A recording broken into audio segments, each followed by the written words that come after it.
महाभारत काल में ही श्री कृष्ण ने बता दिया था कलयुग का हाल। महाभारत के समय की बात है। पांचों पांडवों ने श्री कृष्ण से कलयुग के बारे में चर्चा की और कलयुग के बारे में विस्तार से वह जानने की इच्छा जाहिर की कि कलयुग में मनुष्य कैसा होगा, उसके व्यवहार कैसे होंगे और उसे मोक्ष कैसे प्राप्त होगा। इन्हीं प्रश्नों के उत्तर देने के लिए भगवान श्री कृष्ण कहते हैं, तुम पांचों भाई वन में जाओ और जो कुछ भी दिखे वहाँ आकर मुझे बताओ, मैं उसका प्रभाव बताऊंगा। पांचों भाई वन में गए। युधिष्ठिर महाराज ने देखा कि किसी हाथी की 2 सूंड हैं। यह देखकर उसका आश्चर्य का पार ना रहा। अर्जुन दूसरी दिशा में गए। वहाँ उन्होंने देखा कि कोई पक्षी है, उसके पंखों पर वेद की रचाएं खिली हुई हैं, पर वह पक्षी मुर्दे का मांस खा रहा है। यह भी आश्चर्य है। भीम ने तीसरा आश्चर्य देखा कि गाय ने बछड़े को जन्म दिया है और बछड़े को इतना चाट रही है कि बछड़ा लहूलुहान हो जाता है। सहदेव ने चौथा आश्चर्य देखा कि 6-7 कुएं हैं और आसपास के कुओं में पानी है, किंतु बीच का कुआं खाली है। बीच का कुआं गहरा है, फिर भी पानी नहीं है। पांचवें भाई नकुल ने भी एक अद्भुत आश्चर्य देखा कि एक पहाड़ के ऊपर से एक बड़ी सीला लुढ़कती लुढ़कती आती और कितने ही वृक्षों से टकराई, पर उन वृक्षों के तने उसे रोक न सके। कितने ही अन्य सीलाओं के साथ टकराई, पर वह रुक न सकी।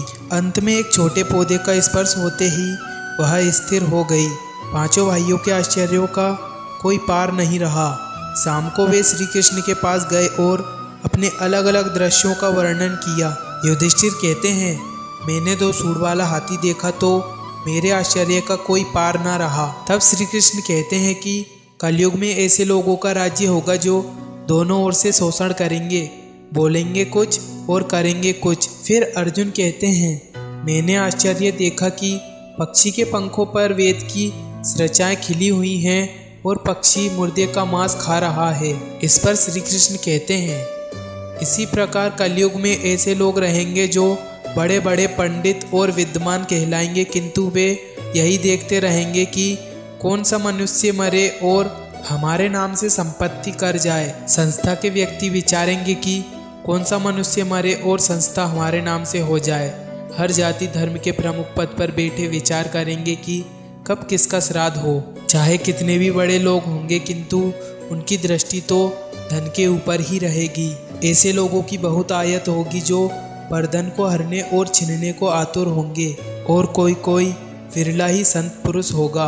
भीम ने तीसरा आश्चर्य देखा कि गाय अपने बछड़े को इतना चाटती है कि बछड़ा लहूलुहान हो जाता है। इस पर श्री कृष्ण कहते हैं, कलयुग का आदमी शिशुपाल हो जाएगा। बालकों के लिए इतनी ममता करेगा कि उन्हें अपने विकास का अवसर ही नहीं मिलेगा। किसी का बेटा घर छोड़कर साधु बनेगा तो हजारों व्यक्ति दर्शन करेंगे, किंतु यदि अपना बेटा साधु बनता होगा तो रोएंगे कि मेरे बेटे का क्या होगा।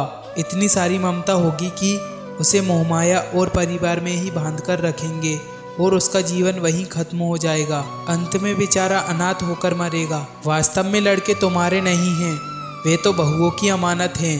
लड़कियां जमाइयों की अमानत हैं और तुम्हारा यह शरीर मृत्यु की अमानत है। तुम्हारी आत्मा परमात्मा की अमानत है। सहदेव ने चौथा आश्चर्य यह देखा कि 5-7 भरे कुओं के बीच का कुआं एकदम खाली।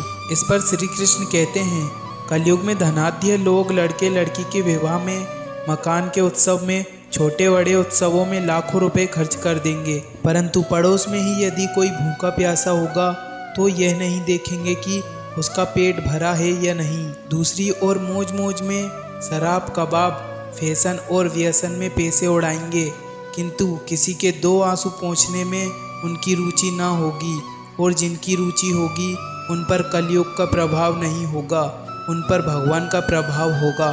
5वां आश्चर्य ये था कि एक बड़ी चट्टान पहाड़ पर से लुढ़की।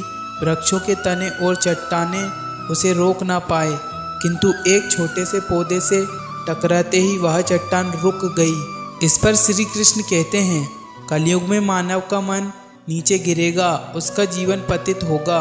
यह पतित जीवन धन की शिलाओं से नहीं रुकेगा, ना ही सत्ता के वृक्षों से रुकेगा, किंतु हरि नाम के एक छोटे से पौधे से, हरि कीर्तन के एक छोटे से पौधे से मनुष्य जीवन का पतन होना रुक जाएगा। तो ये 5 बातें श्री कृष्ण ने महाभारत में पांडवों को बताई थी और यह बातें आज भी कलयुग में सत्य हो रही हैं।